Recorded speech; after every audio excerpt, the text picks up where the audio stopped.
Bonjour, dans cette vidéo je vais vous montrer comment entraîner un modèle euh, Deep Learning avec une architecture CNN, Convolutional Neural Network, sur des images avec Python, sur Google Colab, connecté à Google Drive, connecté à GitHub.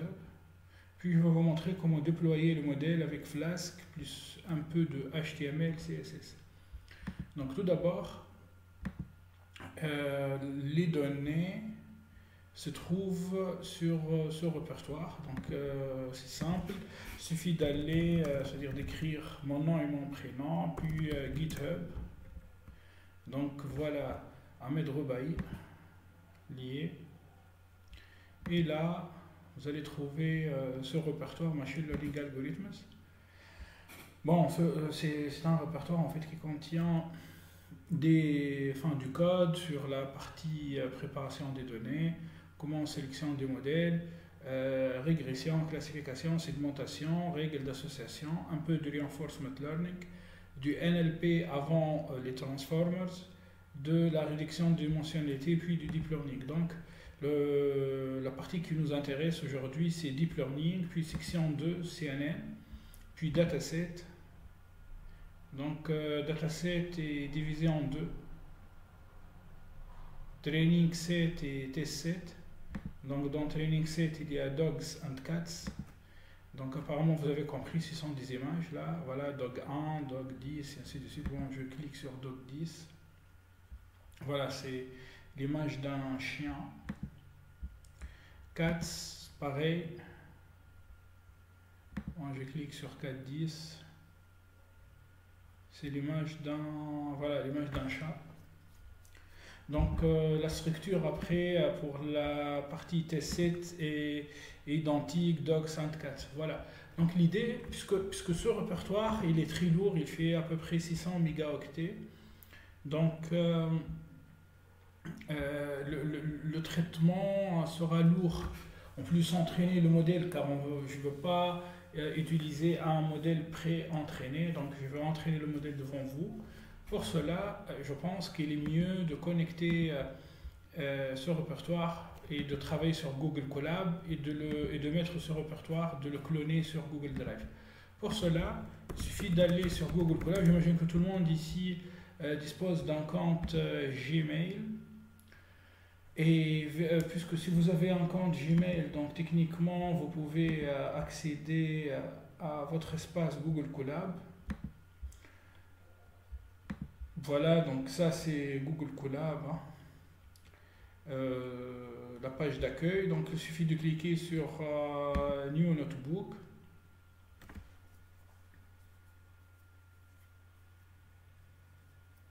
Ok, donc on va appeler ça Training of Deep Learning Model. Ok, voilà, on va appeler ça comme ça. Puis avant que j'oublie, en fait, puisque l'entraînement ça va prendre beaucoup de temps, si on va le faire sur un CPU, c'est-à-dire sur un processeur, il est mieux d'utiliser en fait une carte graphique. Donc maintenant, est-ce qu'on utilise un TPU ou bien un GPU? Je vous conseille d'utiliser un GPU. Voilà, donc là, je répète la manipulation runtime, change runtime type et T4 GPU save. Et là, en fait, voilà, on va connecter notre Google Colab à une carte graphique offerte par Google, l'infrastructure de Google, je pense pendant 8 heures à peu près. Puis, en cliquant ici, l'idée c'est qu'on va connecter Google Colab à Google Drive. Donc, puisque moi je fais ça pour la première fois, donc il me demande en fait la confirmation, donc mounting Google Drive.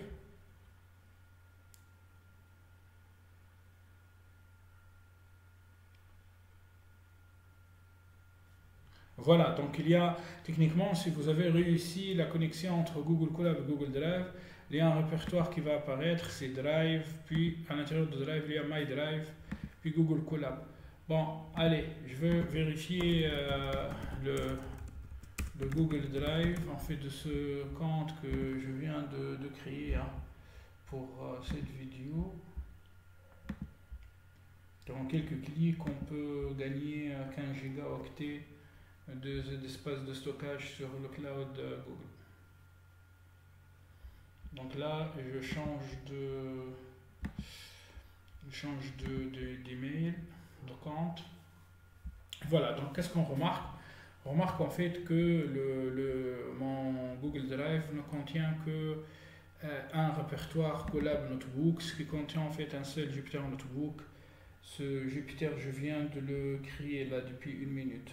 On est à 22h16 alors qu'il a été créé à 22h15. Donc, maintenant, qu'est-ce qu'on va faire? En fait, je viens ici. Bon, tout d'abord, je viens ici. Il faut qu'on se positionne à l'intérieur du drive. Car si on va charger ce répertoire ici, on risque en fait que quand on termine la session, en fait, toutes les données vont être effacées. Pour cela, qu'est-ce qu'on va faire? On va naviguer vers Drive, donc cd, change directory, Drive, my Drive. Il y a un peu de Linux, ce sont des commandes Linux assez simples. Puis là, je fais ls et voilà, donc il n'y a que Google Notebook. Bon, je vous montre en fait le chemin d'accès absolu. Donc, quand un Drive, on peut même copier ça. Donc, je viens ici pour cloner ce répertoire. Donc, il suffit de cliquer sur ce bouton vert, puis la HTTPS, on va choisir ça.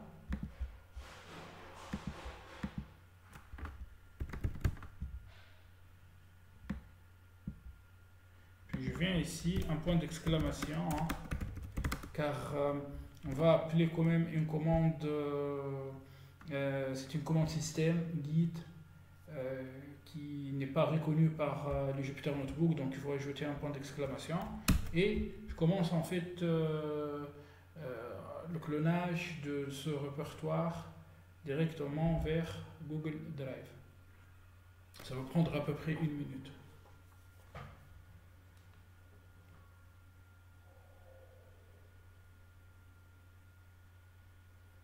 Malgré c'est-à-dire la bande passante de l'infrastructure de Google, là, le transfert s'effectue avec 18 mégaoctets par seconde, donc c'est énorme.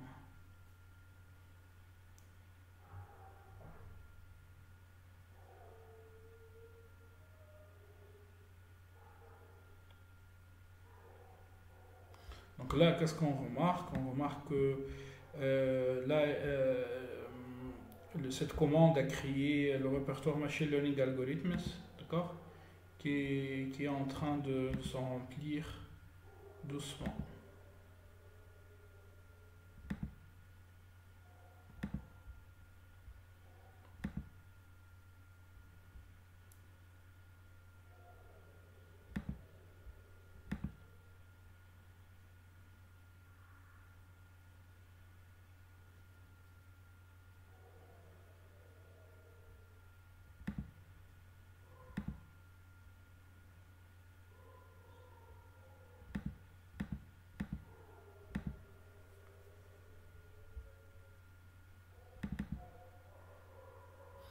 Voilà, donc c'est bon là.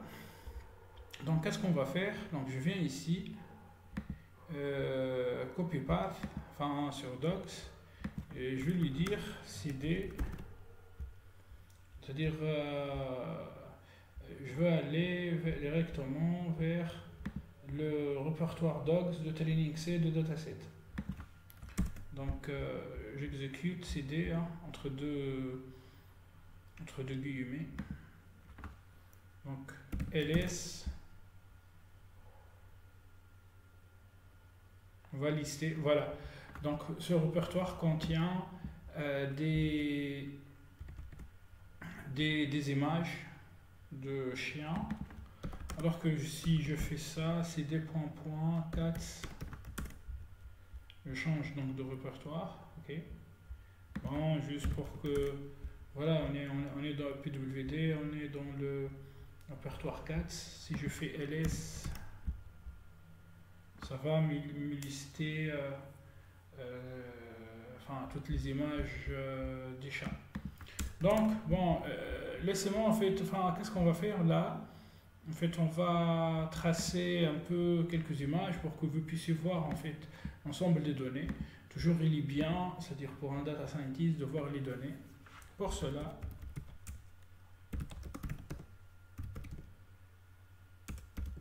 on va utiliser matplotlib. Donc, import matplotlib.pyplot as plt. Puis le sous-module image de matplotlib.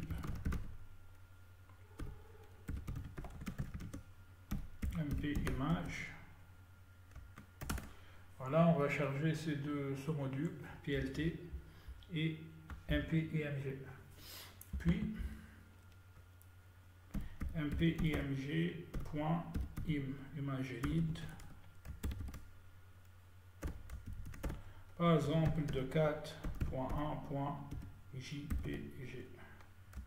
Donc là, je vais vous montrer, vous voyez, voilà, donc ça c'est l'image du chat. Bien sûr, les valeurs numériques, hein, les pixels. On va mettre ça dans une variable image. Puis on va demander à PLT de nous afficher cette image.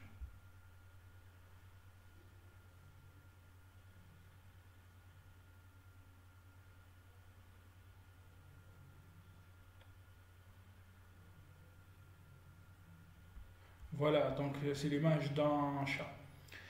Donc si je mets par exemple le son là,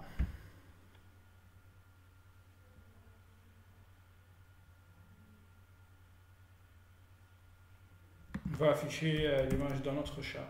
Si on veut supprimer cette sortie désirable, donc bon, qu'est-ce qu'on remarque? On remarque en fait que les images ne disposent pas de la même dimension. Donc là par exemple c'est entre 0 et à peu près 500 et 0,400.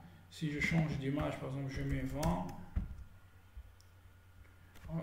on sera entre voilà, 0 à peu près 350, puis 0. Donc c'est aléatoire. Et ça, c'est pas bien. C'est-à-dire il faut quand même préparer toutes ces images. On peut faire la même chose hein, pour les dogs aussi. Allez, on va essayer ça. Donc point, je reviens en arrière. Puis je pars dans dogs. Voilà, donc là je suis en train d'afficher l'image d'un chien et notre image.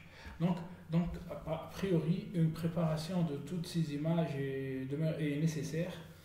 Et il faut donc préparer ces images pour que le modèle réussisse en fait à effectuer le traitement pour toutes les images de la même manière. Voilà. Donc là, c'est bon, on est content, on est en train de voir en fait ces images. Qu'est-ce qu'on va faire? En fait, on va compter le nombre d'images dans la partie train et dans la partie test.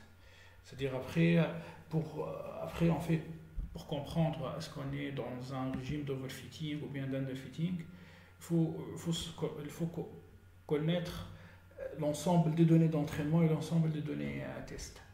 Donc là, je suis où? Je suis à l'intérieur de... Donc je reviens encore en arrière, ok. Donc je me situe donc dans le dataset, ok. Donc dans le dataset, là, il existe deux répertoires. Et qu'est-ce qu'on va faire? Je pense que si je change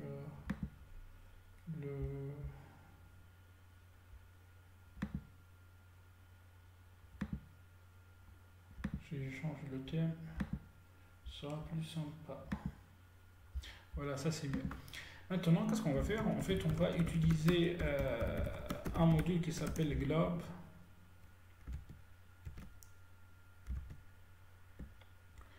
Et ce module, donc, je mets tout simplement, allez, on va commencer par training set. Hein. Je mets ça comme ça, puis je mets dogs, étoile. Qu'est-ce qu'il va? Il va m'afficher. En fait, il va me lister toutes les images qui se trouvent dans le... Enfin, tous les fichiers qui se trouvent dans ce répertoire. Bon, c'est-à-dire si on suppose en fait que il y a uniquement des images JPG. Donc on va mettre ça dans une liste. List of images. Allez, execute. Puis maintenant, je vais lui dire print le nombre d'images et il va m'afficher ça. Donc on va en fait afficher la longueur. Donc la liste contient 4000 images.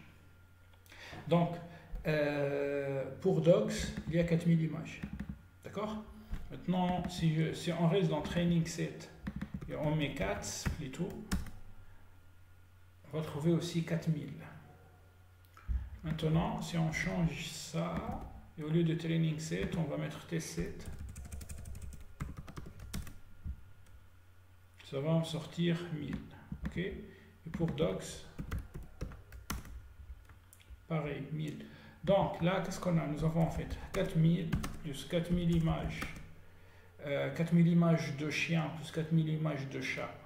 Ça fait 8000 images pour entraîner le modèle. Et maintenant pour tester, donc 1000 plus 1000, donc ça fait 2000. Voilà, donc il y a 10 000 images. Voilà pourquoi que j'ai choisi de vous illustrer le déploiement d'un modèle de deep learning. Enfin, j'ai voulu commencer avec Google Colab, hein, car Google Colab, il offre des belles cartes graphiques.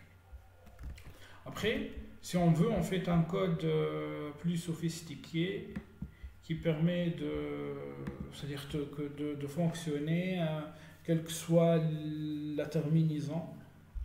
Donc il suffit en fait de charger Operating System, donc OS, puis Globe. Bon, j'écris le code en fait, puis on va faire ça. Répertoire image. On va donner le répertoire. Par exemple comme ça. T7 docs. Puis extension. Donc dans l'extension, on peut avoir des images JPG. On peut aussi avoir des images JPEG. On peut aussi avoir des images PNG. On peut aussi avoir des images GIF. Pardon. Et là, on va initialiser une liste vide images. Puis, on boucle sur l'extension d'image. Hein, c'est une liste donc for extension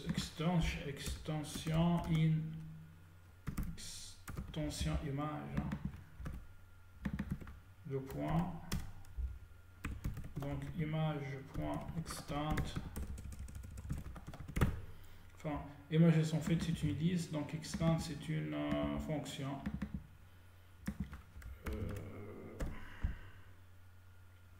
Donc globe, on utilise ce fameux module globe.globe. C'est la même chose que j'ai fait ici, hein, from globe import globe. Donc là je vais charger, puisque bon, c'est un autre code. Et à l'intérieur, on va faire ça rapidement. Donc on va utiliser, c'est-à-dire ce operating system, donc os.path.join, donc le répertoire d'images qui est ça, donc tc docs, puis l'extension, plus l'étoile. comme j'ai fait ici, exactement. Donc là, on va compter 1, 2, 3 parenthèses. Donc pour fermer, bon, a priori, il existe en fait une parenthèse. Donc ça, c'est bon. Puis, on va calculer le nombre d'images. Donc, le nombre d'images, c'est length images. Et on va afficher ça.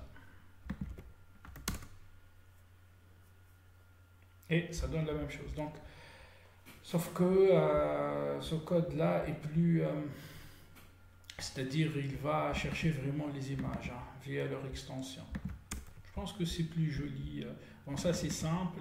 C'est très direct. Ça, ce code-là est plus structuré. Ok, donc maintenant, c'est bon, on a compris, c'est-à-dire, qu'est-ce que nous avons fait? Nous avons visualisé quelques images. Nous avons compris que toutes les images ne disposent pas du même format. Nous avons calculé le nombre d'images d'entraînement, le nombre d'images sont utilisées pendant le test. Maintenant, qu'est-ce qu'on va faire? Donc, on va commencer notre préparation des données. Donc, je vais appeler cette partie-là, donc, préparation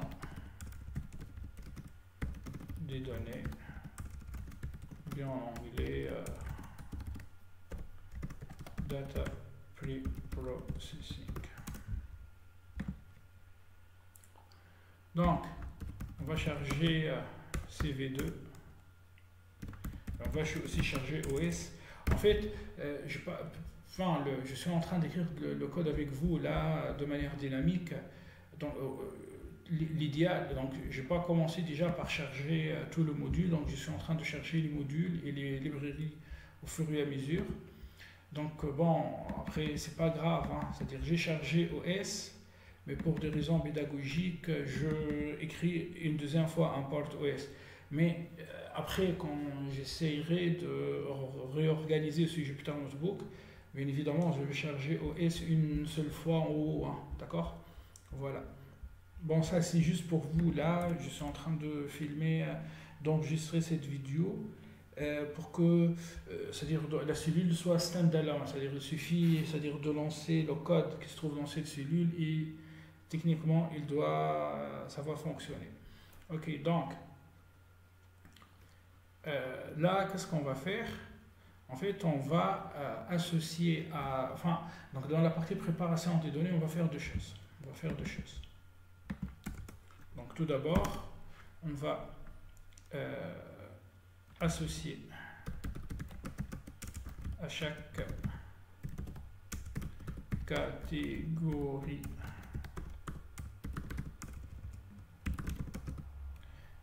d'images. J'utilise un clavier QWERTY. À chaque catégorie d'image 1, 0 ou 1, 1. Puis, qu'est-ce qu'on va faire aussi? On va redimensionner, donc on va rescaler. Donc,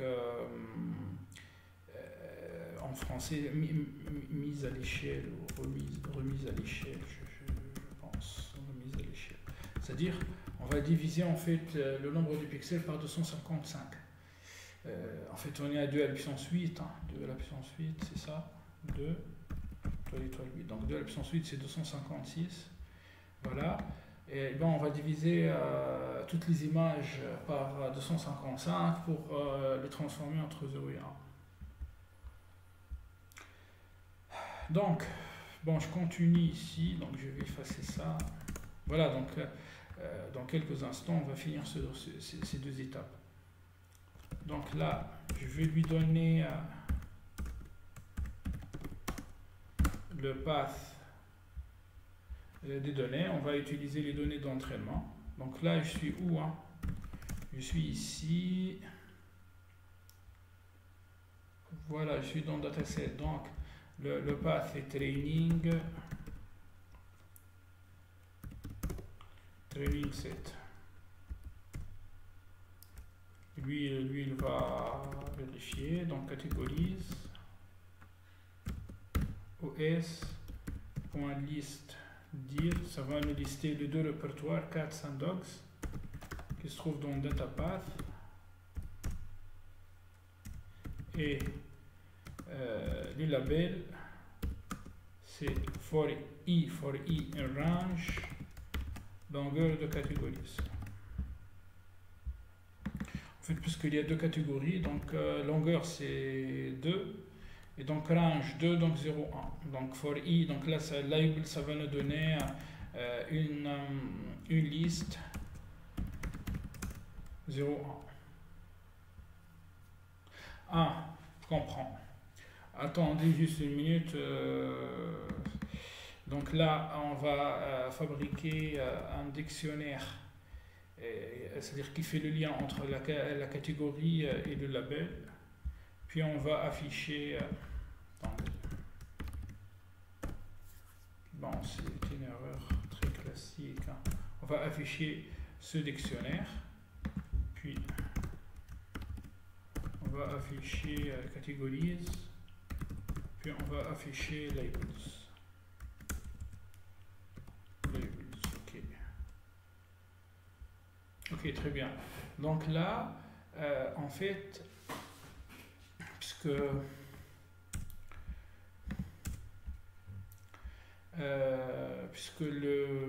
la commande OSList Directory Datapath a trouvé un autre répertoire DStore. En fait, c'est un répertoire caché. Donc il a considéré ça comme une catégorie. Voilà pourquoi ce qu'on va faire. En fait, on va effacer -rv. On va effacer ce répertoire. Donc comment on va faire? On va effacer ce répertoire de training set. Puis on va faire ça. Ouais. Voilà. Et là, elle me dit en fait que c'est bon. Remove training set.dsstore. On va faire la même chose pour le test set. Voilà. Allez, maintenant je répète en fait l'exécution de ce code-là. Et là, c'est correct.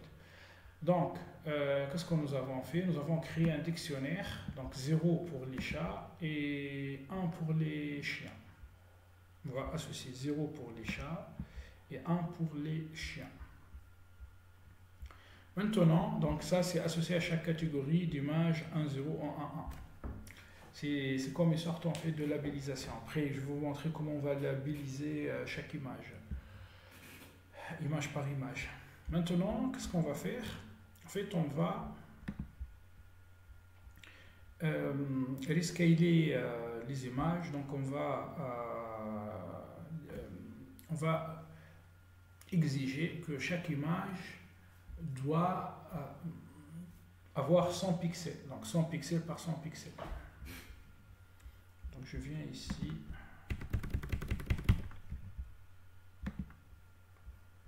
On va dire image size 100. On va préparer notre liste de données, notre variable cible. Donc for category in categories. Donc bon, laissez-moi quand même. Bon, le code il est un peu lent. Hein. Voilà, bon, je vais l'expliquer.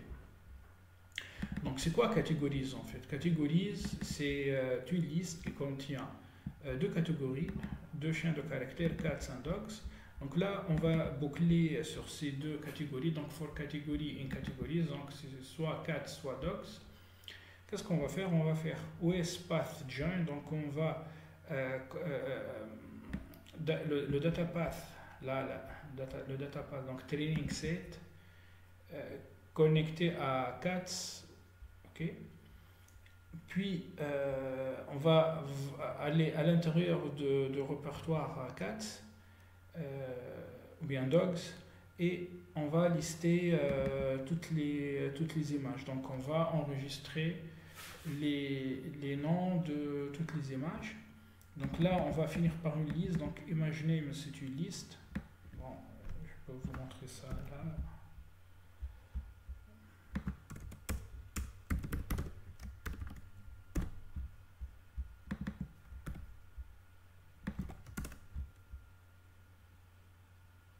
voilà, c'est une liste.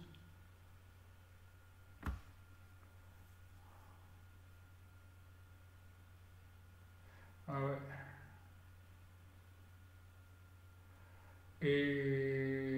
Ok, bon, je pense que le DS Store, ça va pas changer grand-chose là. Ok, donc je continue. Bon, il va nous afficher peut-être un message d'erreur après.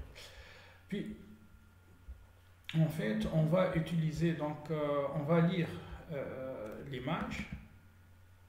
Donc là, c'est le path, le chemin vers l'image.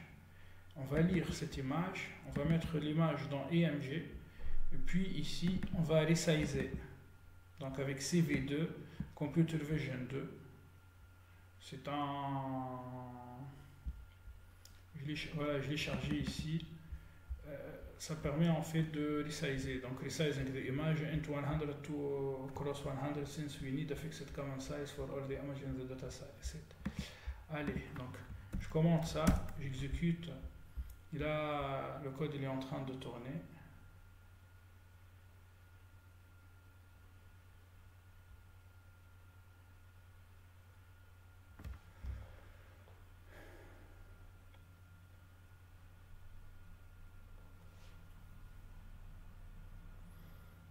Et oui, il a affiché deux exceptions. Je crois que c'est à cause de fichier DSTOR, bien de répertoire DSTOR.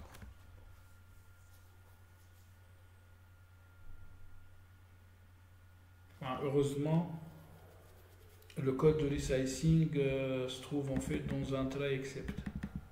Voilà, voilà. Ok, maintenant. Ok, donc maintenant, en fait, si on visualise les images, enfin toutes les images possèdent le même format, qu'est-ce qu'on va faire maintenant? On va diviser par 255. Donc, pour cela, on va charger NumPy. Donc, import NumPy,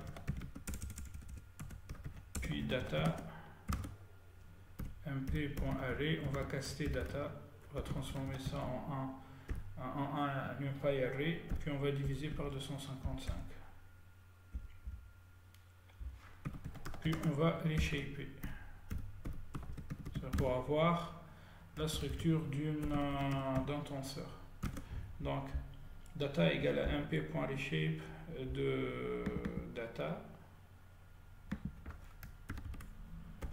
Data.shape de 0. Puis image size. Image size, puis 3. Je vais vous expliquer pourquoi le 3. En fait, ce sont des images colorées. Donc, quand on les décompose, on va les décomposer sur une base de RGB, Red, Green, Blue. Donc, on va finir par 3 matrices. Puis, pour la variable cible, on va transformer cette variable en un NumPy array.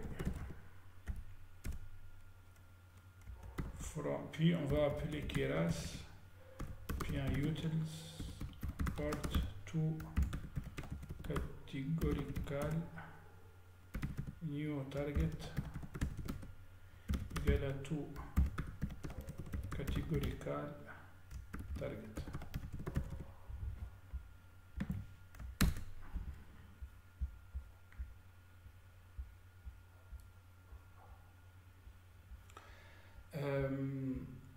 Donc là, la formule, en fait, ça nous rappelle quoi? Ça nous rappelle comment dirais-je, le min-max scaler. Min-max scaler. Et c'est quoi le min-max scaler en fait? Donc, transformation, laissez-moi vous donner la formule. Donc, transformation. Scaling entre deux accolades. C'est quoi? Frac. C'est bon, c'est x moins x min divisé par x max moins x min. Voilà.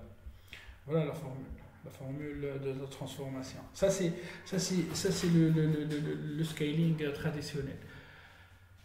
Sauf que là, on va tout simplement, enfin le x min c'est 0, hein. Un pixel varie entre 0 et 255. Donc x moins 0 sur x max 255 au moins 0. Voilà. On obtient cette formule. On vérifie le shape de data. C'est quoi? C'est 8000. Voilà, 4000, 4000. 100 pixels par 100 pixels fois 3. Parce que il y a 3 images. Puis, si on regarde le shape de 1, donc là c'est 100, 103, c'est-à-dire de la première image. Non, pardon, là c'est le shape en fait de data, sauf que j'ai pris 100, 103. Bon, si on essaye d'afficher en fait quelques images pour que vous puissiez comprendre le... Donc là je vais prendre ce bout de code. Là c'est très intéressant. Bon, c'est pas grave, laissez-moi quand même en fait recharger ce de librairie. C'est plus... c'est-à-dire vous aurez en fait plus de visibilité. Voilà. Maintenant, qu'est-ce qu'on va faire? Au lieu de inherit ça, en fait, bon, je vais commenter ça. Et là, je vais lui dire, par exemple, voilà, data contient tout ça, 8000 images, hein, d'accord? Vous voyez, hein, c'est plus des valeurs entre 0 et 255. Et puisque c'est 8000, donc laissez-moi faire ça, 0. Donc là, je suis sur l'image numéro 1. Car si je fais .shape, je vais obtenir quoi? 103. Voilà, 103. Maintenant,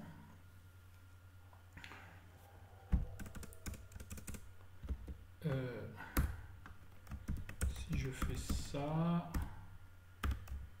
qu'est-ce que je vais obtenir? Voilà, .shape. Voilà. Là, qu'est-ce que j'ai fait? En fait, j'ai pris la première image.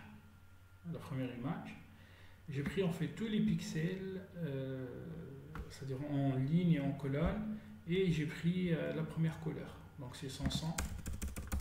Qu'est-ce qu'on va faire de cette image-là? Allez, on va la visualiser. Et voilà. Et si je projette sur 1, bon, c'est pas grand-chose là.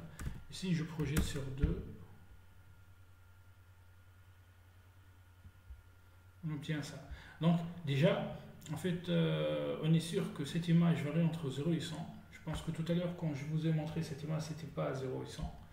Donc 0 et 100, 0, 100, 0, 100, 0, 100. Après voilà, donc allez, je prends en fait bon, l'image 5000, bon 5001, parce que ça commence à partir de 0. Je projette sur 0, je projette sur 1. Personnellement, je vois pas beaucoup la différence de couleur. Voilà, juste pour que vous puissiez voir pourquoi là, data.shape c'est 8000, donc il y a 4000 images de chien, 4000 images de chat, 100 pixels par 100 pixels x 3. Ok, très bien. Maintenant, qu'est-ce qu'on va faire? En fait, on va implémenter notre architecture de réseau de neurones CNN. Donc, qu'est-ce qu'on va faire? Bon, je préfère peut-être vous montrer le code tout d'abord. Je vous montre le code, puis je vous ai préparé en fait deux présentations pour vous montrer. Là, c'est Kirill Kermenko, de Super Data Science. Et là, en fait, c'est un cours que j'ai trouvé sur Internet qui illustre les opérations qu'on va implémenter là tout de suite. Donc, pour commencer, le code, donc là on va implémenter, donc implémentation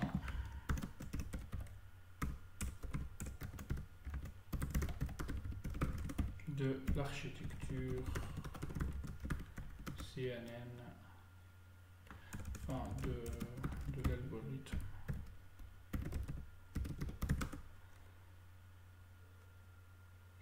de classification selon implémentation de l'algorithme de classification selon une architecture CNN. Convolutional Neural Network.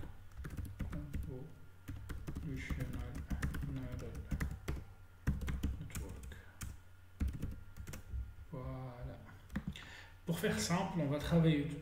C'est très simple, c'est-à-dire je ne veux pas utiliser TensorFlow, je ne veux pas utiliser PyTorch, je veux tout simplement utiliser un wrapper, c'est-à-dire c'est un module développé au-dessus de TensorFlow par François Chollet quand il était chez Google, qui s'appelle Keras. Donc tout d'abord, on va charger la classe sequentials de Keras. Donc from Keras models import sequential. On va charger keras.layers, les couches, donc dense. Bon, après j'aimerais bien en fait, c'est-à-dire spécifier pour chaque module une ligne, mettre chaque module dans une ligne, c'est plus pédagogique, hein, c'est plus clair. Donc dense pour une couche dense, activation pour les fonctions d'activation, flatten quand on va, en fait je vais vous montrer cette opération, flattening, dropout. C'est pour diminuer l'overfitting, c'est-à-dire on va éteindre des neurones, on va dire pendant l'entraînement, le feed forward puis back propagation. On va demander à quelques neurones en fait de ne plus apprendre, donc on fait du dropout. Puis comp 2D, quand on travaille sur des images à 2 dimensions. Ah, pardon, donc là c'est import, on va charger cette classe conv 2D, cette transformation, convolutional 2D, puis max pooling, pareil, 2D. Puis on va charger ça, donc callbacks, modèle checkpoint. Ok. Donc là, qu'est-ce qu'on a fait? En fait, nous avons chargé les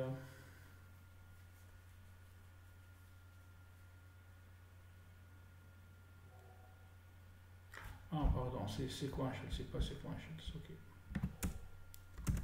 Donc là, nous avons chargé les différentes classes qui vont nous servir pour implémenter cette architecture. Puis le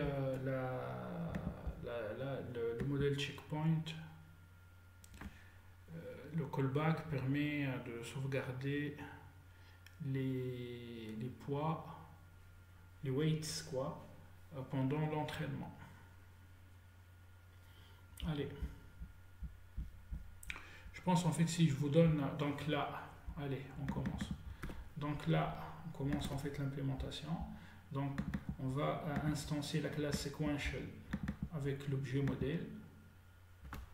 Puis on commence à ajouter les couches.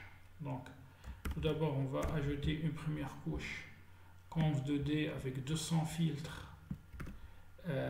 Chaque filtre c'est 3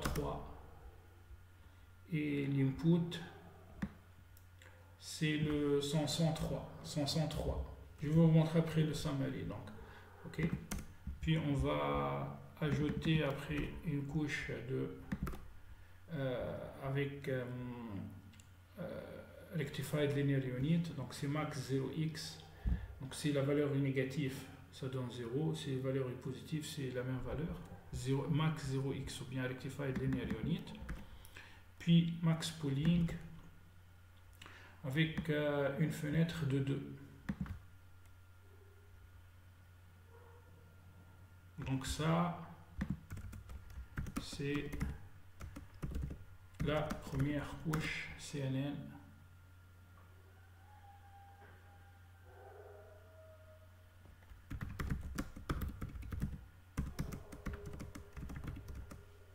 Followed by relu and max pooling.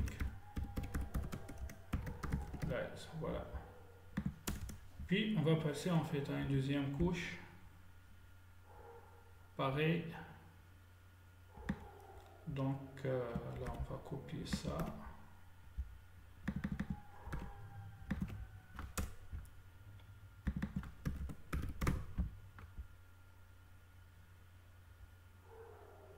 The second CNN layer followed by relu and max pooling.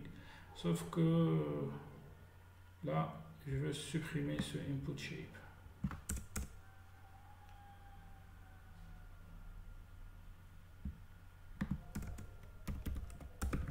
Puis, on va ajouter flatten. Je vais vous expliquer tout ça dans un instant. Modèle.add dropout. C'est assez violent, c'est-à-dire on va chaque fois on va demander à 50% de neurones d'arrêter d'apprendre.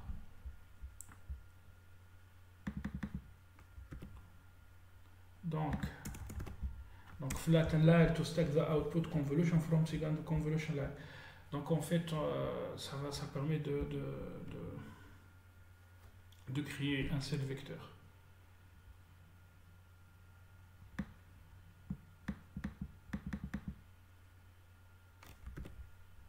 Puis on va passer à une couche dense qui va donner 50 neurones. Puis la dernière couche. En fait là c'est un problème de classification binaire. On a pu faire sortir sur un seul neurone avec fonction sigmoïde, mais on préfère faire du softmax pour avoir deux probabilités. Puis on va utiliser un categorical cross entropy comme loss function, un algorithme d'optimisation stochastique Adam et la métrique utilisée c'est l'accuracy. Voilà, donc là on vient en fait d'implémenter notre architecture.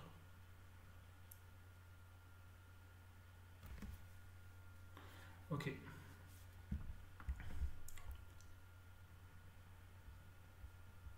Donc je profite en fait quand même. Maintenant, je vous montre le modèle summary.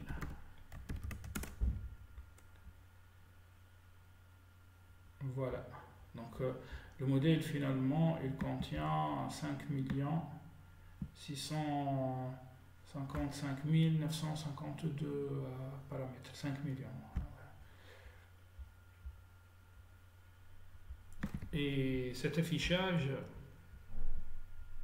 est un résumé de l'architecture du modèle défini dans le code.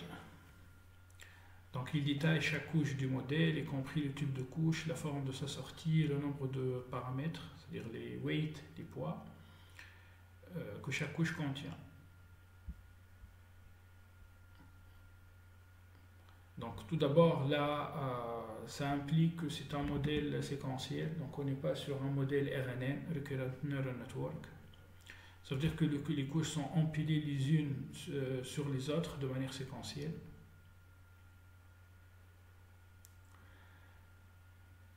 Puis la première couche est une couche de convolution, conv 2D, avec une sortie de forme noun 98-98-200 et 5600 paramètres.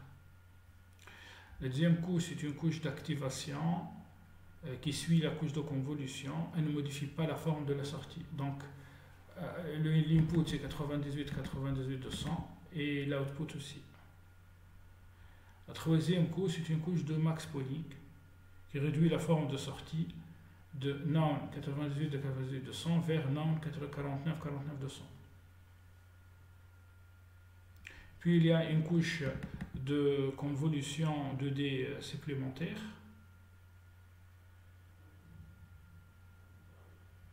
Une couche de max polling, activation, max polling.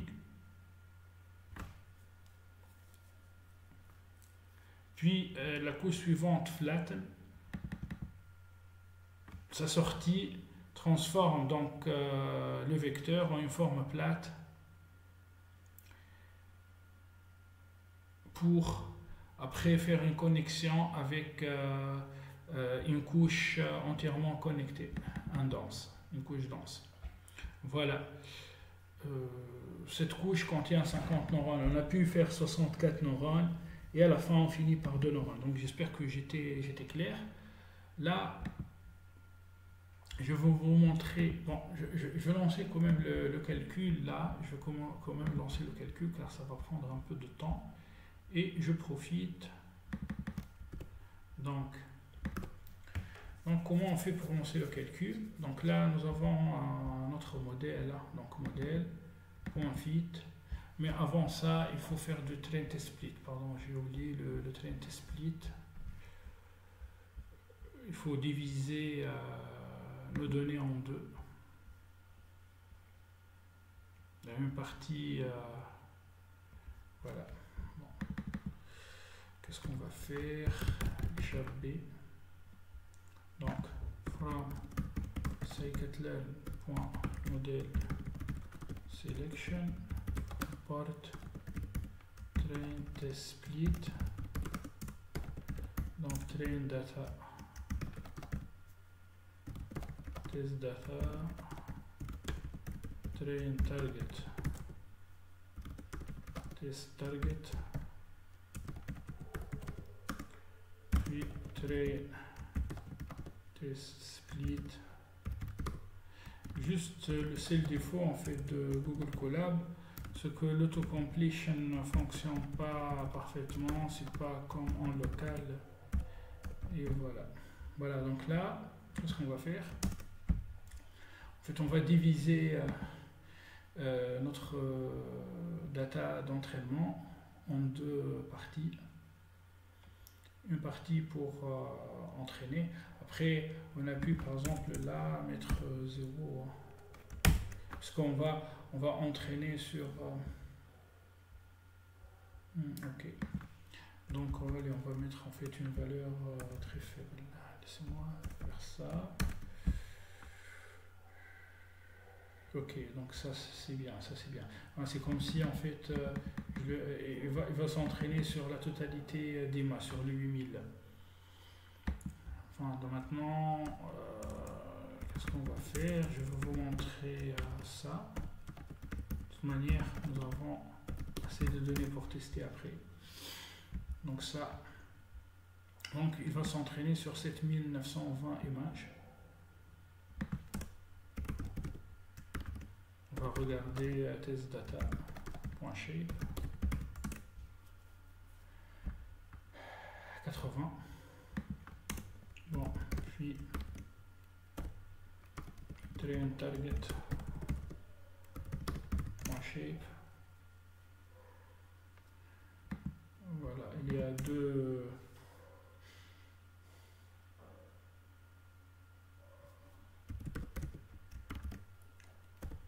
Puis test target.shape.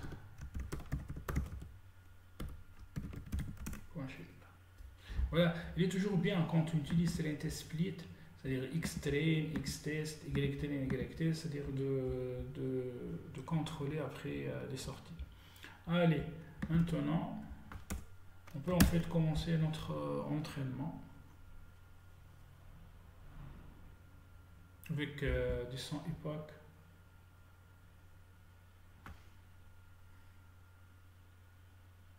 On attend là, ça va prendre combien de temps? Voilà. Donc chaque époque. Ok, donc là, regardez bien donc le loss. Hein, le loss sur l'entraînement doit diminuer. L'accuracy sur l'entraînement doit augmenter. Donc il y a 80% en fait là, là, là. Après 20% pour valider. Le loss en fait sur la partie validation doit diminuer, atteindre en fait un minimum puis augmenter. Normalement ça c'est théorique. Hein. L'accuracy elle doit augmenter, atteindre un maximum puis diminuer. C'est-à-dire pour savoir distinguer entre les régimes de overfitting et underfitting. Anyway, donc on va laisser en fait le modèle s'entraîner. Donc à la fin de la journée, après en fait son entraînement, qu'est-ce qu'on va faire? On va tout simplement enregistrer ce modèle dans un fichier modèle.a5. Et là on va finir en fait la première étape donc, qui consiste à entraîner un modèle, puis on va passer à Flask. Voilà, c'est-à-dire au déploiement avec Flask. Mais laissez-moi quand même en fait vous expliquer, puisque là le code il est en train de tourner. Bon, quand ça tourne sur Google Colab, là c'est gris. Vous expliquer qu'est-ce qu'un Convolutional Neural Network. Donc j'ai pris en fait ces slides d'un professeur marocain qui enseigne beaucoup Java et je le respecte beaucoup. C'est un grand monsieur qui a une chaîne YouTube. Après, attendez, je peux vous donner son nom, c'est-à-dire car il faut citer ses sources. Bon, j'ai cité Kermil Ermenko. Donc, bon, sur YouTube, je vais écrire Java Maroc, tuto.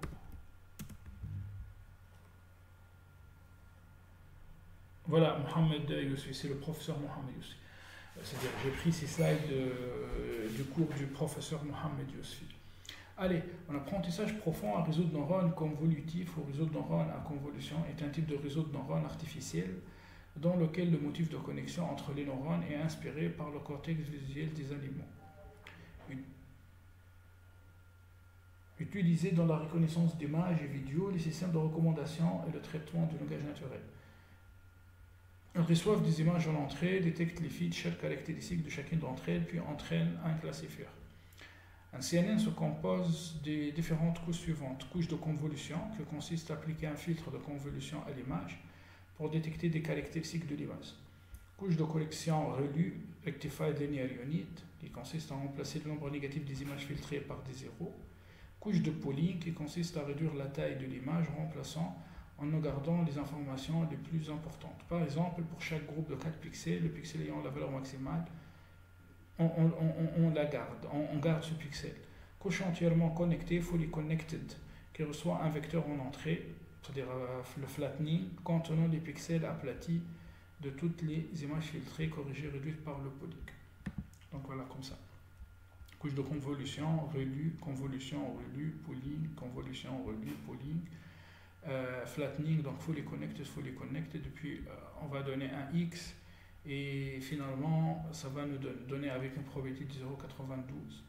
Enfin, allez, un chiffre entre 0 et 1, 0,92 X et 0,51 0. Donc, finalement c'est un X. Donc, je veux regarder l'état de l'entraînement.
Ok, je continue.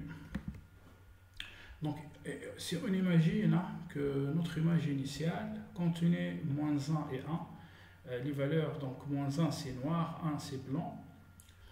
Je viens de vous expliquer tout à l'heure que la couche conv2D utilise en fait des filtres 3 pixels par 3 pixels. Là, c'est l'exemple d'un filtre. Voilà, sur la diagonale principale, c'est comme une matrice, nous avons des 1. Puis le reste des pixels, c'est -1. Donc en fait, c'est quoi un produit de convolution? Si... attendez, je vous montre.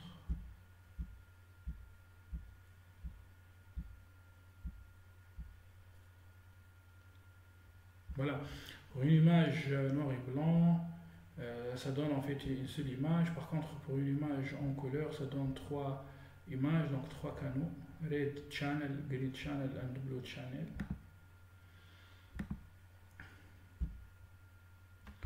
Je suis en train de chercher. Voilà, ça c'est la formule de convolution.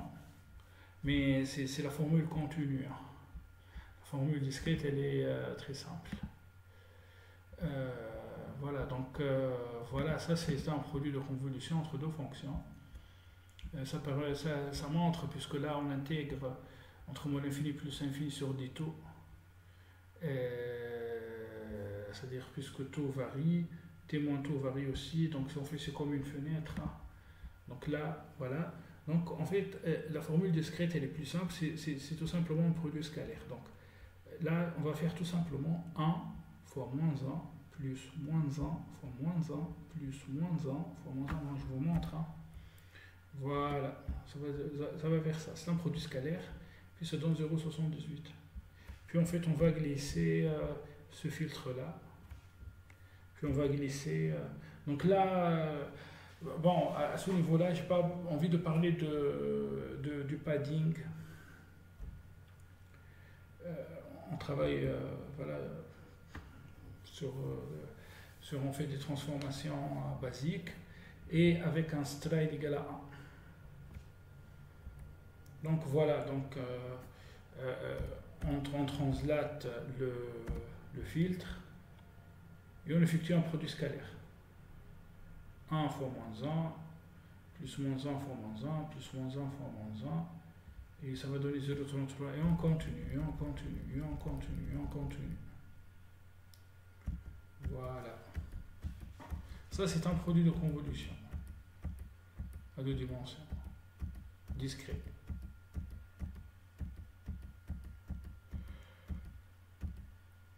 Donc à la fin, c'est-à-dire l'image originale avait 1, 2, 3, 4, 5, 6, 7, 8, 9. 9 pixels par 9 pixels. L'image filtrée passe à 7 pixels. Donc là, qu'est-ce qu'on remarque? On remarque qu'il y a des valeurs en fait négatives. Donc afin de supprimer ces valeurs négatives, qu'est-ce qu'on fait? On va utiliser une fonction d'activation. Donc max 0x. Si la valeur est négative, on va la remplacer par 0. Si la valeur est positive, on va la garder. Moins 0,11, 0, et ainsi de suite. Donc ça, c'est le activation. Ça, c'est ça en fait. Là, on est où? On est à peu près à l'époque numéro 60. Là, donc là, on est ici. Puis, afin en fait de capter plus d'informations, on va passer maintenant à l'étape de max poly. Donc tout d'abord, il faut choisir un kernel ou bien un filtre. Donc c'est 2,2 avec un stride de 2. Puis, qu'est-ce qu'on va faire? En fait, parmi les 4 valeurs ici, on va choisir la valeur maximale parmi les 4 pixels. Donc c'est 1. Donc là, c'est quoi la valeur maximale? C'est 0,33. On va considérer que sur les 4 pixels, la formation la plus pertinente, c'est la formation qui vient du pixel maximal. Enfin, de la valeur maximale du pixel, d'un pixel présent. Donc 0,33. Là, c'est 0,56. Et on continue, et on continue. Là, c'est 0,33. continue en fait nos opérations. C'est comme si on est en train de chercher de l'information pertinente. Voilà, donc là c'est bon, on a fini. Hein. Après cette table de Max Poling, on passe d'une image filtrée avec ReLU de 7 pixels à une image de 4 pixels. Et tout ça est performé à ici. Donc modèle A de Max Poling. Puis en fait on a le droit de répéter. Deuxième fois, une autre couche. Donc là on va dire tiens, la première couche CNN n'a pas détecté beaucoup d'informations, ou bien n'a pas réduit l'information. On va en fait encore filtrer cette information afin de préparer l'espace après. Et c'est ça la géniosité en fait de Yann LeCun, c'est lui qui a pensé à ça. Il est maintenant le directeur de recherche chez Facebook, chez Meta, R&D Meta. Donc on fait aussi CNN, 200 filtres 3.3, activation ReLU, Max Poling avec un filtre de 2 et un kernel de 2. Puis là on va faire le flattening. C'est quoi le flattening? Là on a combien? Nous avons 4 pixels par 4 pixels, donc nous avons 16 valeurs. Donc on va transformer ça en fait en un vecteur. Attendez, je vous montre. Bon, on transforme ça en un vecteur. Voilà, c'est ça le flattening. Donc, bien évidemment, puisqu'il n'y a pas un seul filtre, c'est-à-dire on peut répéter ça avec plusieurs filtres, avec 200 filtres. Et nous avons le flattening, puis nous avons en fait deux neurones, softmax, et à l'aide en fait de feed-forward, backpropagation, et avec un batch ou pas, on va entraîner ce réseau de neurones sur les images. Voilà, c'est-à-dire en minimisant le loss function. Donc laissez-moi maintenant en fait vous montrer quelque chose d'intéressant. Donc là c'est la même chose en fait, c'est le produit de convolution, sauf que c'est moins illustré. Donc après l'étape de produit de convolution, we create many feature maps to obtain our first convolution live. Donc 200 là, feature maps, on peut créer 200. Maintenant, une convolution, c'est-à-dire là, il montre, bon, c'est-à-dire avec cette application, hein, docgimp.org plugin convmatrix. Si on veut faire l'étape de sharpen, il suffit de choisir ce kernel là, -1, -1, 5, -1, -1 avec des zéros. Donc cette image, vous voyez, se transforme comme ça. Ça c'est blur. Si on veut faire du blur, voilà le filtre. En fait, ça c'est le computer vision qui est venu avant l'avènement du deep learning. Ouais, les gens travaillaient comme ça. Mais après le deep learning, en fait, sur les images, couplé au computer vision, a donné naissance. Mais ce sont des bases, il faut les connaître. Hein, c'est-à-dire, blur, ça c'est edge enhance, ça détecte uniquement les edges, les arêtes, les frontières.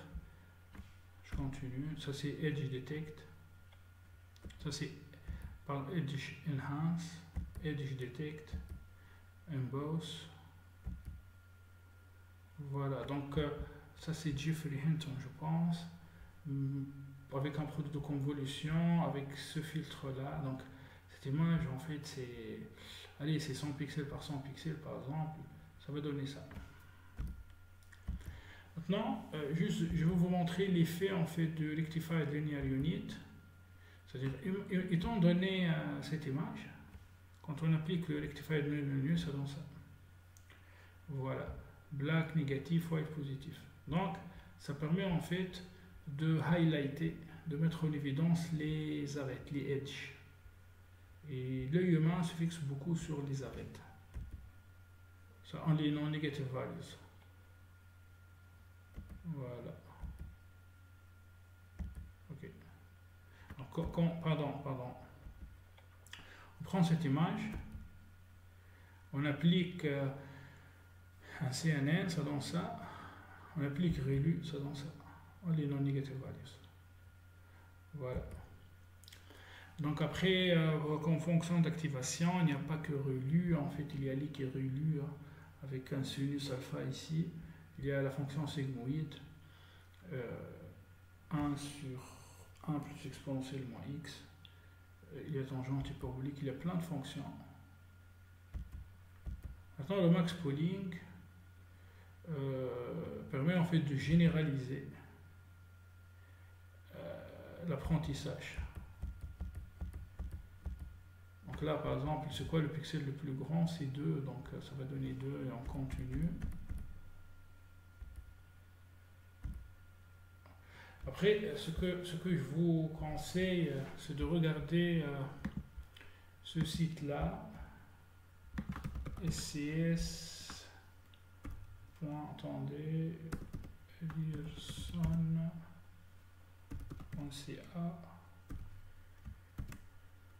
Harley vis conf plat.html. En fait, si on regarde ce site-là, attendez, je vais chercher sur Google, c'est mieux.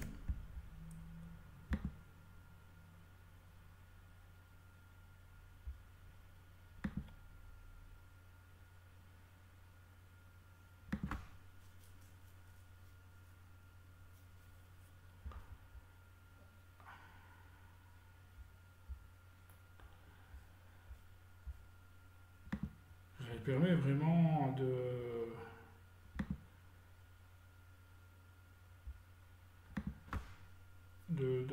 comprendre le mécanisme.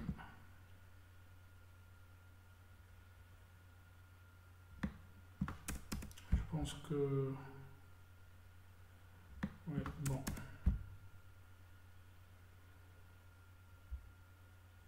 Bon, je pense que le site ne fonctionne plus malheureusement, mais bon, c'est pas grave. Donc, là après, ça c'est le flattening. Hein. Je pense que là c'est bon. Vous comprenez maintenant, ça veut dire quoi flattening? C'est-à-dire 1, 1, 0, 4, 2, 1, 0, 2, 1. On passe à 1, 1, 0, 1, 1, 0. Donc en fait, on transforme une matrice en un vecteur.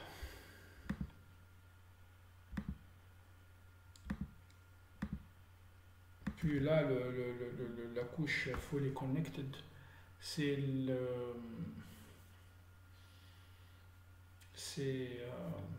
la couche ANN traditionnelle.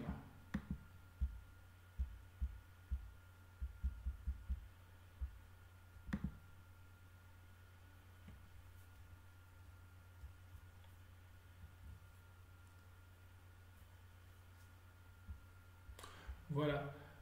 On attend un peu maintenant. J'espère que j'étais clair. Si vous avez des questions, n'hésitez pas en fait à m'écrire. Là, il reste encore.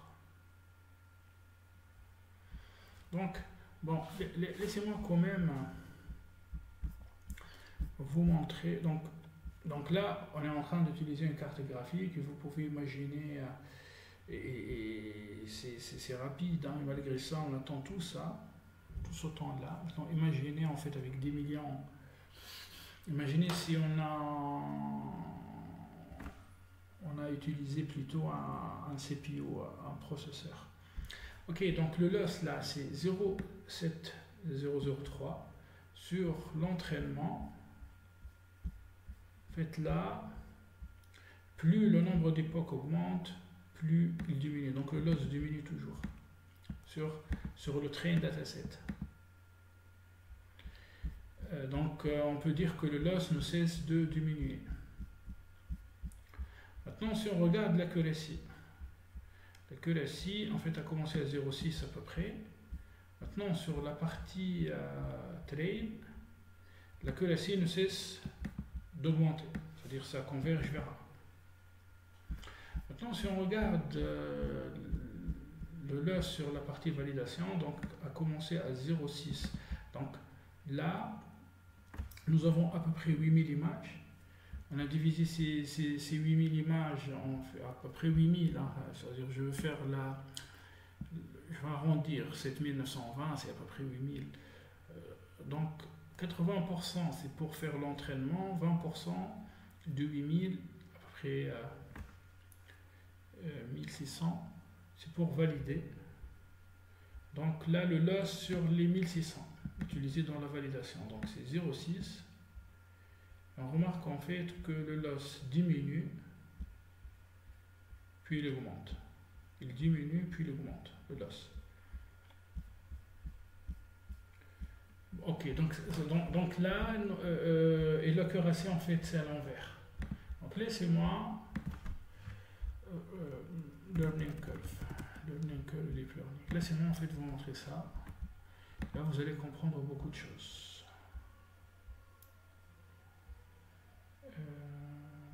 Voilà, si on regarde cette courbe là, en fait c'est une courbe, bon, plutôt laissez-moi vous montrer plutôt la courbe théorique.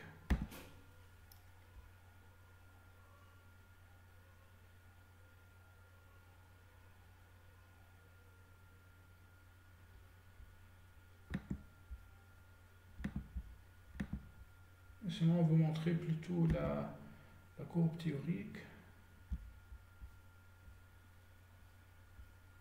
C'est mieux.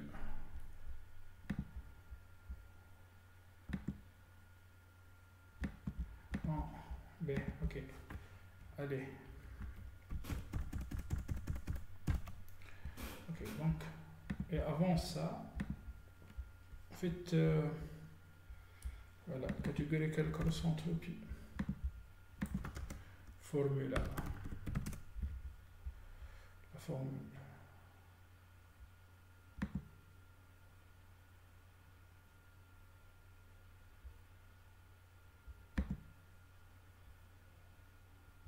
Voilà la formule de categorical cross entropy.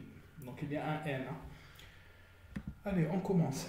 Donc là, il y a deux courbes. L'axe des Y, en fait, c'est l'erreur. L'erreur, ça veut dire quoi? Ça veut dire l'axe des Y, c'est le loss function. C'est-à-dire cette fonction. C'est l'erreur. L'axe des X, c'est le nombre d'époques, donc le training iteration. Donc une époque, 2, 3, 200. Maintenant, qu'est-ce qu'on remarque?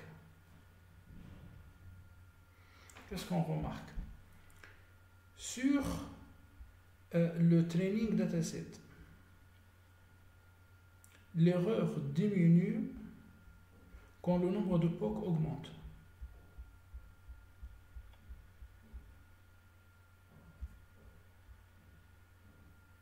L'erreur diminue quand le nombre d'époques augmente. Et c'est vérifié. Alors, si on regarde le résultat là sur le loss, on va voir que il ne cesse de diminuer, hein. Il diminue tout le temps. Par contre, l'erreur sur la partie validation, ça diminue, ça atteint en fait un point, puis ça augmente. Donc là, on peut différencier entre trois sous-espaces. C'est-à-dire on peut diviser ce plan en trois régions. Il y a la partie underfitting. Donc là,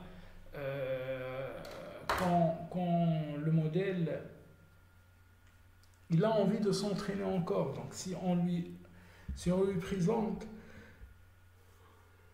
les données pour plusieurs fois pendant les époques, ou bien on lui présente beaucoup plus de données selon le batch size, l'erreur sur le train diminue, mais l'erreur aussi sur la validation diminue aussi. Après, là, quand l'erreur sur la validation recommence en fait sa croissance, là on est dans une région d'overfitting. Donc là, c'est de l'overfitting. Là, on est dans un régime de underfitting. Et là, en fait, on est dans le régime idéal. Donc techniquement, on trace ces courbes et on prend ce nombre d'itérations. Nombre d'époques. Ok. Cela dit, question maintenant. Pourquoi la courbe de loss function sur le train dataset est toujours, ou bien dans la majorité des cas, se trouve en dessous de la courbe du loss function sur la validation, au test dataset, d'après vous, sachant que la formule contient 1 sur L. En fait, apparemment vous avez compris, dans notre cas, nous avons à peu près 7000 images. Donc là, grand N égale à 7000, alors que grand N ici égale à 1000. Donc il y a un facteur 7. Donc forcément, le loss là est plus faible que celui-ci. D'accord? Après, dans le cas réel, en fait, il est très compliqué d'obtenir ces courbes comme ça, très nettes, car il existe toujours en fait des fluctuations. Comme, attendez, je vous montre quelques fluctuations. Comme ici par exemple. Et parfois, la courbe de validation atteint un minimum, puis il ne croît plus, mais plutôt il converge vers une limite asymptotique, vers une asymptote. Là, ça ne sert à rien en fait, c'est-à-dire choisir 200 époques ou bien 300 ou bien 400, c'est la même chose, ça ne change rien. Après, pour ces variations, ce bruit, on peut le supprimer avec le drop-out. Le drop-out permet en fait de supprimer ces variations. Voilà pourquoi on a choisi un drop-out de 50%. Ça c'est très important par rapport au loss. Après, maintenant, pour l'accuracy, en fait, c'est à l'envers. C'est-à-dire, tout ce que nous avons dit sur le loss, on peut le dire, mais dans l'autre sens, sur l'accuracy. Donc voilà, en fait, comment on peut interpréter, et c'est essentiel, c'est-à-dire faire de deep learning sans comprendre la signification de learning curve, comment on interprète les trois régimes, c'est pas bien. Voilà, donc là il y a beaucoup de biais, c'est de l'underfitting. Là il y a beaucoup de variance. Enfin, le biais, c'est ça, le biais. Il y a beaucoup d'erreurs. Hein. Et là, donc, le régime idéal se trouve ici. Bon, je vous montre une autre image. Donc là, c'est de l'overfitting, c'est-à-dire le modèle, il est en train d'apprendre par cœur les différents points. Là, c'est de l'underfitting. Et là, c'est un régime idéal. Bon, quand on lit modèle complexity, là, plutôt, c'est par rapport en fait au machine learning. Car en deep learning, nous avons le nombre d'époques. En machine learning, nous avons modèle complexity. Ça veut dire quoi? C'est-à-dire que là, on va fitter avec un polynôme d'ordre 1, enfin d'ordre 0, donc une constante, puis un polynôme d'ordre 1, y égale à x plus b, deux paramètres. Puis en fait, on va augmenter le nombre de paramètres, un polynôme d'ordre 2, 3, 4, 5, peut-être polynôme d'ordre 4, donc 5 paramètres. Puis là, en fait, on est en train de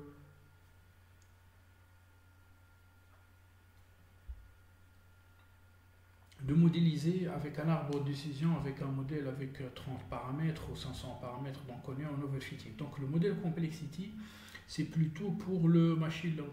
Pour le deep learning, là, c'est le nombre d'époques plutôt.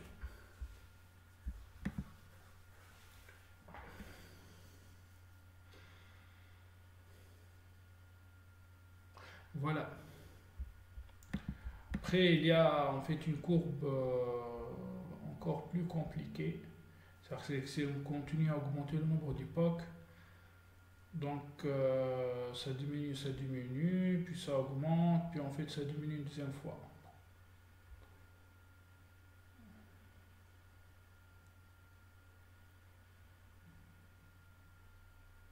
Ça, c'est très important à comprendre.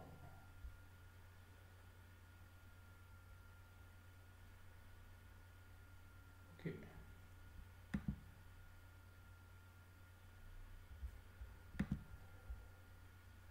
Allez, encore 8 époques. On va enregistrer notre modèle. On va tracer nos curves. euh, Learning curve. Puis on va passer au déploiement avec Flask.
Bon, là, on est dans un régime de refitting. L'essentiel, hein, pour moi maintenant,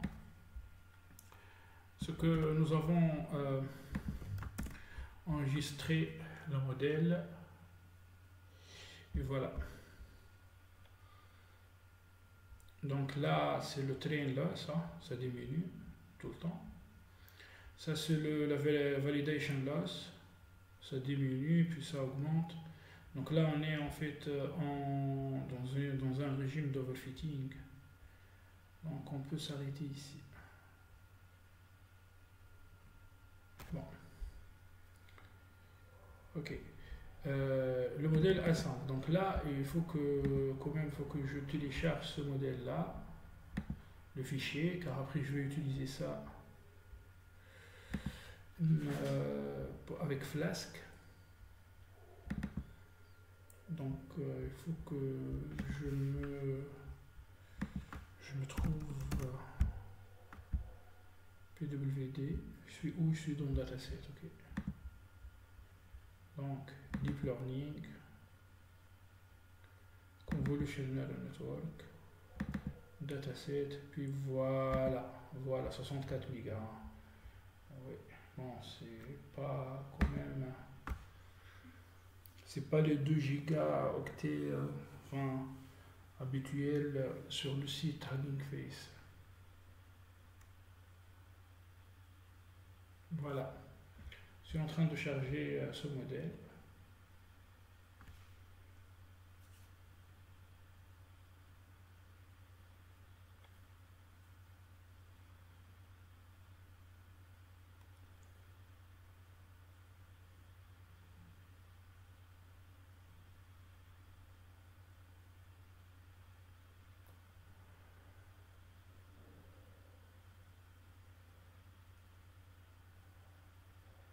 Voilà, après, en fait, on va utiliser ce modèle pendant le déploiement avec Flask. Je pense que là, j'attends en fait quand même. Bon, la vidéo est très longue, c'est 1h30. Ça fait longtemps que je n'ai pas réalisé des vidéos assez longues. Et je pense que je ferai en fait une deuxième vidéo où je vais déployer avec Flask. Ça sera rapide. Enfin, Flask permet en fait un déploiement rapide avec un peu d'HTML, de CSS. Donc merci beaucoup. Et dites-moi si vous avez compris des choses, si c'était lent, ou donnez-moi, voilà, donnez votre avis dans les commentaires. Merci beaucoup et à la prochaine vidéo.